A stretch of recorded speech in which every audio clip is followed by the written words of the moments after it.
Hi friends, ಮಸ್ತ್ಮಗ.ಕಾಮ್ಗೆ ಸ್ವಾಗತ. ನಾನು ಅಮರ್ ಪ್ರಸಾದ್. ಸ್ನೇಹಿತರೆ, ಲೋಕಸಭಾ ಚುನಾವಣೆಯ ರಿಸಲ್ಟ್ ಬಂದಾಗಿದೆ. ಯಾವುದೇ ಪಕ್ಷಕ್ಕೂ ಸಿಂಗಲ್ ಮೆಜಾರಿಟಿ ಬಂದಿಲ್ಲ. ಬಿಜೆಪಿ ಅತಿದೊಡ್ಡ ಪಕ್ಷವಾಗಿ ಹೊರಹೊಮ್ಮಿದೆ. ಎನ್ಡಿಎ ಮೈತ್ರಿಕೂಟಕ್ಕೆ ಬಹುಮತ ಪಡೆಯುವಷ್ಟು ನಂಬರ್ ಸಿಕ್ಕಿದೆ. ಈ ವೇಳೆ ಎನ್ಡಿಎ ಕೂಟದಲ್ಲಿರೋ ಟಿಡಿಪಿಯ ರಾಷ್ಟ್ರೀಯ ಅಧ್ಯಕ್ಷ, ಆಂಧ್ರ ಮಾಜಿ ಸಿಎಂ ಮತ್ತೆ ಆಂಧ್ರದ ಸಿಎಂ ಆಗ್ತಿರೋ ಚಂದ್ರಬಾಬು ನಾಯ್ಡು ಹಾಗೂ ಜೆಡಿಯು ನಾಯಕ ಬಿಹಾರ ಸಿಎಂ ನಿತೀಶ್ ಕುಮಾರ್ರ ಹೆಸರು ತೀವ್ರ ಚರ್ಚೆಯಲ್ಲಿವೆ. ಈ ಇಬ್ಬರು ಕೂಡ ಈಗ ಪಾರ್ಲಿಮೆಂಟ್ ನಲ್ಲಿ ಸರ್ಕಾರ ರಚಿಸೋ ಕಿಂಗ್ ಮೇಕರ್ಗಳಾಗಿದ್ದಾರೆ. ಒಂದ್ ಕಡೆ ಆಂಧ್ರ ವಿಧಾನಸಭಾ ಚುನಾವಣೆಯನ್ನ ಭರ್ಜರಿ ಮೆಜಾರಿಟಿಯೊಂದಿಗೆ ಗೆದ್ದಿರೋ ಟಿಡಿಪಿ ನಾಯಕ ಚಂದ್ರಬಾಬು ನಾಯ್ಡು, ಇನ್ನೊಂದ್ ಕಡೆ ಚುನಾವಣೆಗೂ ಮುಂಚೆ ಮಹಾಗಠಬಂಧನ್ ನಿಂದ ಆಚೆ ಬಂದು ಬಿಜೆಪಿಯೊಂದಿಗೆ ಮೈತ್ರಿ ಮಾಡಿಕೊಂಡಿರೋ ನಿತೀಶ್ ಕುಮಾರ್ ಮೇಲೆ ಈಗ ದೇಶದ ಗಮನ ಇದೆ. ಆಲ್ರೆಡಿ ಈಗ ಕಾಂಗ್ರೆಸ್ ಮತ್ತು ಐಎನ್ಡಿಎ ಕೂಟದವರು ಈ ಎನ್ಡಿಎ ಮಿತ್ರ ಪಕ್ಷಗಳನ್ನ ಇವರಿಬ್ಬರನ್ನ ಸೆಳೆಯೋಕೆ ಪ್ರಯತ್ನ ಪಡ್ತಾ ಇದ್ದಾರೆ. ಈ ಸಂದರ್ಭದಲ್ಲಿ ಈ ಇಬ್ಬರು ಕಿಂಗ್ ಮೇಕರ್ಗಳ ಹಿನ್ನೆಲೆಯನ್ನ ಕ್ವಿಕ್ ಆಗಿ ಒಂದ್ ಬಾರಿ ನೋಡ್ಕೊಂಡ್ ಬರೋಣ. ಬಿಜೆಪಿ ಮತ್ತೆ ಭಾರತದ ಚುಕ್ಕಾಣಿ ಹಿಡಿಯೋಕೆ ಈ ನಾಯಕರು ಎಷ್ಟು ಇಂಪಾರ್ಟೆಂಟ್, ಯಾವ ರೀತಿ ನಿರ್ಣಾಯಕ ಆಗ್ತಾರೆ ಅಂತ ಕ್ವಿಕ್ ಆಗಿ ನೋಡೋಣ.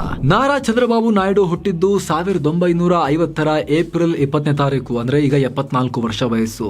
ಹುಟ್ಟೂರು ಆಂಧ್ರ ಪ್ರದೇಶದ ತಿರುಪತಿ ಬಳಿಯ ನರವಾರಿಪಲ್ಲೆ ಕೃಷಿ ಕುಟುಂಬದಲ್ಲಿ ಜನಿಸಿದ್ರು. ನಾರಾ ಖರ್ಜೂರ ನಾಯ್ಡು ಹಾಗೂ ಅಮ್ಮನಮ್ಮ ಇವರ ತಂದೆ ತಾಯಿ. ಆಂಧ್ರದ ಶ್ರೀ ವೆಂಕಟೇಶ್ವರ ಯೂನಿವರ್ಸಿಟಿಯಲ್ಲಿ ಸಿಬಿಎನ್ ಅಂದ್ರೆ ಚಂದ್ರಬಾಬು ನಾಯ್ಡು ಎಕನಾಮಿಕ್ಸ್ ನಲ್ಲಿ ಮಾಸ್ಟರ್ ಡಿಗ್ರಿಯನ್ನ ಪಡೆದ್ರು. 1974 ಇವರು ಎಕನಾಮಿಕ್ಸ್ ನಲ್ಲಿ PhD ಮಾಡೋಕೆ ಶುರು ಮಾಡಿದ್ರು. ಆದ್ರೆ ಅದನ್ನ ಕಂಪ್ಲೀಟ್ ಮಾಡಲ್ಲ. ವೆಂಕಟೇಶ್ವರ ಯೂನಿವರ್ಸಿಟಿಯಲ್ಲಿ ಇರಬೇಕಾದ್ರೆ Chandrababu Naidu student union leader ಆಗಿದ್ರು. 1975 ಇಂಡಿಯನ್ ನ್ಯಾಷನಲ್ ಕಾಂಗ್ರೆಸ್ಗೆ ಸೇರಿ ಪೊಲಿಟಿಕಲ್ ಜರ್ನಿ ಶುರು ಮಾಡಿದ್ರು. ಕಾಂಗ್ರೆಸ್ಗೆ ಸೇರಿ ಎಮರ್ಜೆನ್ಸಿ ಟೈಮ್ನಲ್ಲಿ ಚಂದ್ರಬಾಬು ನಾಯ್ಡು ಕಾಂಗ್ರೆಸ್ ನಾಯಕ ಸಂಜಯ್ ಗಾಂಧಿ ಅವರ ಬೆಂಬಲಿಗರು ಕೂಡ ಆಗಿದ್ರು. ಯೂತ್ ಕೋಟಾದಲ್ಲಿ ವಿಧಾನಸಭೆಗೆ ಎಂಟ್ರಿ. 1978 ವಿಧಾನಸಭಾ ಎಲೆಕ್ಷನ್ ನಲ್ಲಿ ಚಂದ್ರಬಾಬು ನಾಯ್ಡು 20% ಯೂತ್ ಕೋಟಾದಲ್ಲಿ ಕಾಂಗ್ರೆಸ್ ಅಭ್ಯರ್ಥಿಯಾಗಿ ಸೀಟ್ ಪಡೆದು ಗೆದ್ದು ಮೊದಲ ಬಾರಿಗೆ ವಿಧಾನಸಭೆಗೆ ಎಂಟ್ರಿ ಆದ್ರು. ನಂತರ ಟಿ ಅಂಜಯ್ಯ ಸರ್ಕಾರದಲ್ಲಿ ಮಿನಿಸ್ಟರ್ ಆದ್ರು. 1980 83 ಆಂಧ್ರ ಸರ್ಕಾರದಲ್ಲಿ ಸಚಿವರಾಗಿ ಹಲವು ಖಾತೆಗಳನ್ನು ನಿಭಾಯಿಸಿದ್ರು. ಆ ಟೈಮ್ ನಲ್ಲಿ ಆಂಧ್ರ ಪ್ರದೇಶದಲ್ಲಿ ಅತಿ ಕಿರಿಯ ಶಾಸಕ ಹಾಗೂ ಸಚಿವರಾಗಿ ಸೇವೆ ಸಲ್ಲಿಸಿರುವ ವ್ಯಕ್ತಿ ಅಂತ ಚಂದ್ರಬಾಬು ನಾಯ್ಡು ಗುರುತಿಸಿಕೊಂಡ್ರು. ಆಂಧ್ರದಲ್ಲಿ ಆಗ ಸಿನಿಮಾಟೋಗ್ರಫಿಗೂ ಸಚಿವರಿದ್ರು. ಚಂದ್ರಬಾಬು ನಾಯ್ಡು ಸಿನಿಮಾಟೋಗ್ರಫಿ ಸಚಿವರಾಗಿದ್ದಾಗ NT ರಾಮರಾವ್ ಅವರ ಪರಿಚಯ ಆಯಿತು. 1981 NTR ಕಿರಿಯ ಪುತ್ರಿ ಭುವನೇಶ್ವರಿ ಅವರನ್ನ ಚಂದ್ರಬಾಬು ನಾಯ್ಡು ಮದುವೆಯಾದ್ರು. ಅದು ಅವರ ಜೀವನದ ದೊಡ್ಡ ಟರ್ನಿಂಗ್ ಪಾಯಿಂಟ್ ಆಯಿತು. NTR ವಿರುದ್ಧ ಬಂಡಾಯ, ಸಿಎಂ ಸ್ಥಾನ. ಆಂಧ್ರ ರಾಜಕೀಯದಲ್ಲಿ NTR ಅನ್ನೋದು ಬಹಳ ದೊಡ್ಡ ಹೆಸರು. NTR 1982 ತೆಲುಗು ದೇಶಂ ಪಾರ್ಟಿ ಕಟ್ಟಿದ್ರು. 83 ಚುನಾವಣೆಯಲ್ಲಿ ಆಂಧ್ರ ವಿಧಾನಸಭೆಯನ್ನ ಕ್ಲೀನ್ ಸ್ವೀಪ್ ಮಾಡಿಕೊಂಡ್ರು. ಆದ್ರೆ ಅವರ ಅಳಿಯ ಚಂದ್ರಬಾಬು ನಾಯ್ಡು ಆಗ್ಲೂ ಕಾಂಗ್ರೆಸ್ ಬಿಡ್ಲಿಲ್ಲ. ಅಲ್ಲದೆ NTR ಎದುರು ಸ್ಪರ್ಧಿಸೋಕೆ ರೆಡಿಯಾಗಿದ್ರು. ಆದ್ರೆ ಚಂದ್ರಗಿರಿ ಕ್ಷೇತ್ರದಲ್ಲಿ TDP ಅಭ್ಯರ್ಥಿ ಮುಂದೆ ಸೋಲಬೇಕಾಯಿತು. ಅದಾದ ನಂತರ ಚಂದ್ರಬಾಬು ನಾಯ್ಡು ತಮ್ಮ ಮಾವನ TDP ಪಕ್ಷ ಸೇರ್ಕೊಂಡ್ರು. ಆರಂಭಿಕ ದಿನಗಳಲ್ಲಿ ಪಕ್ಷ ಸಂಘಟನೆ ಕೆಲಸಕ್ಕೆ ಕೈ ಹಾಕಿದ್ರು. ಟ್ರೈನಿಂಗ್ ಕ್ಯಾಂಪ್ ಗಳನ್ನ ಆಯೋಜಿಸೋದು, ಮೆಂಬರ್ಶಿಪ್ ರೆಕಾರ್ಡ್ ಗಳನ್ನ ಕಂಪ್ಯೂಟರೈಸ್ ಮಾಡೋ ಕೆಲಸಗಳನ್ನ ಶುರು ಮಾಡಿಕೊಂಡ್ರು.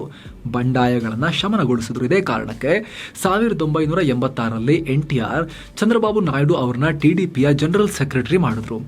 1989 1995 ಟೈಮ್ನಲ್ಲಿ ಆಂಧ್ರದಲ್ಲಿ ಕಾಂಗ್ರೆಸ್ ಸರ್ಕಾರ ಇದ್ದಾಗ ವಿಧಾನಸಭೆಯಲ್ಲಿ ಚಂದ್ರಬಾಬು ನಾಯ್ಡು ವಿರೋಧ ಪಕ್ಷದ ಧ್ವನಿಯಾಗಿದ್ರು. ಪಕ್ಷದ ಸಂಯೋಜಕ ಕೂಡ ಆಗಿ ವಿಧಾನಸಭೆಯ ಒಳಗೆ ಹಾಗೂ ಹೊರಗೆ ಚಂದ್ರಬಾಬು ನಾಯ್ಡು ಕೆಲಸಕ್ಕೆ ಪಾರ್ಟಿ ಹಾಗೂ ಜನರಿಂದ ಪ್ರಶಂಸೆ ಸಿಕ್ತು. ಇದೇ ಕೆಲಸಗಳು ಮುಂದೆ TDP ಸಕ್ಸಸ್ಗೆ ಕಾರಣ ಆಯಿತು. 1994 NTR ಸರ್ಕಾರದಲ್ಲಿ ಹಣಕಾಸು ಹಾಗೂ ಕಂದಾಯ ಸಚಿವರಾಗಿದ್ರು. ಆದರೆ ಮುಂದಿನ ವರ್ಷ ಪಕ್ಷದಲ್ಲಿ NTR ವಿರುದ್ಧ ಅಸಮಾಧಾನದ ಹೊಗೆ ಎದ್ದಿತ್ತು. 1995 NTR ಮಾವನ ವಿರುದ್ಧ ಯಶಸ್ವಿ ಬಂಡಾಯದಲ್ಲಿ ಮೊದಲ ಬಾರಿಗೆ ಮುಖ್ಯಮಂತ್ರಿ ಪದವಿಗೂ ಏರಿದ್ರು. ಬಂಡಾಯದಲ್ಲಿ NTR ಎರಡನೇ ಪತ್ನಿ ಲಕ್ಷ್ಮೀ ಪಾರ್ವರಿ ಅವರ ಪಾತ್ರ ಇದೆ ಅಂತ ಹೇಳಲಾಗುತ್ತೆ. ಚಂದ್ರಬಾಬು ನಾಯ್ಡುಗೆ ಶಾಸಕರ ಬೆಂಬಲ ಸಿಕ್ತು. TDP ಲೀಡರ್ ಆಗಿ ಎಕ್ಸ್ಪೋಜರ್ ಸಿಕ್ತು. ಜೊತೆಗೆ ಪಾರ್ಟಿ ವೀಕ್ ಆಗ್ಲಿಕ್ಕೆ ಬಿಡ್ಲಿಲ್ಲ. NTR ಲೆಗಸಿಯನ್ನ ನಾನು ಕಂಟಿನ್ಯೂ ಮಾಡ್ತೀನಿ ಅಂತ ಕಂಟಿನ್ಯೂ ಮಾಡಿ ಇನ್ನಷ್ಟು ಸ್ಟ್ರಾಂಗೇ ಮಾಡಿದ್ರು ಪಾರ್ಟಿಯನ್ನ ಚಂದ್ರಬಾಬು ನಾಯ್ಡು. ರಾಷ್ಟ್ರ ರಾಜಕೀಯದಲ್ಲೂ ಬಿಗ್ ಇಂಪ್ಯಾಕ್ಟ್. ಕೇಂದ್ರದಲ್ಲಿ ಕಾಂಗ್ರೆಸ್ಸೇತರ ಸರ್ಕಾರಗಳು ಬಂದಾಗ್ಲಿಲ್ಲ. ಅದರಲ್ಲೂ ಕೂಡ ಪೂರ್ಣ ಬಹುಮತ ಸಿಗದ ಕಾಂಗ್ರೆಸ್ಸೇತರ ಮೈತ್ರಿ ಸರ್ಕಾರಗಳು ಬಂದಾಗ್ಲಿಲ್ಲ. CBN ಡಾಮಿನೇಟ್ ಮಾಡಿದ್ದಾರೆ. 1996 ಪಾರ್ಲಿಮೆಂಟ್ ಎಲೆಕ್ಷನ್ ನಂತರ ಯುನೈಟೆಡ್ ಫ್ರಂಟ್ನ ಸಂಚಾಲಕರಾಗಿದ್ದರು. ಇದೇ ಟೈಮ್ನಲ್ಲಿ ಸಮ್ಮಿಶ್ರ ಸರ್ಕಾರದ ಲೀಡರ್ ಆಗಿದ್ದ HD ದೇವೇಗೌಡರು ಪ್ರಧಾನಿಯಾಗಿದ್ದು. 1999 ಲೋಕಸಭಾ ಚುನಾವಣೆ ನಂತರ TDP ಹಾಗೂ ಬಿಜೆಪಿಗಳ ಸಂಬಂಧ ಇನ್ನಷ್ಟು ಸ್ಟ್ರಾಂಗ್ ಆಯಿತು. TDP 1999 ಆಂಧ್ರ ವಿಧಾನಸಭಾ ಚುನಾವಣೆಯಲ್ಲಿ 294 ಸೀಟ್ಗಳ ಪೈಕಿ 180 ಸೀಟ್ಗಳಲ್ಲಿ ಗೆದ್ದು ಎರಡನೇ ಬಾರಿಗೆ ಸರ್ಕಾರ ರಚಿಸಿತು.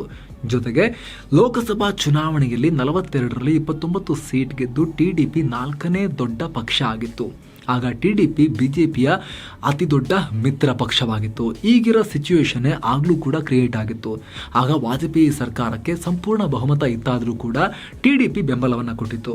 ಆದರೆ ಅಧಿಕೃತವಾಗಿ ಕೇಂದ್ರ ಸರ್ಕಾರದ ಭಾಗ ಆಗಲಿಲ್ಲ.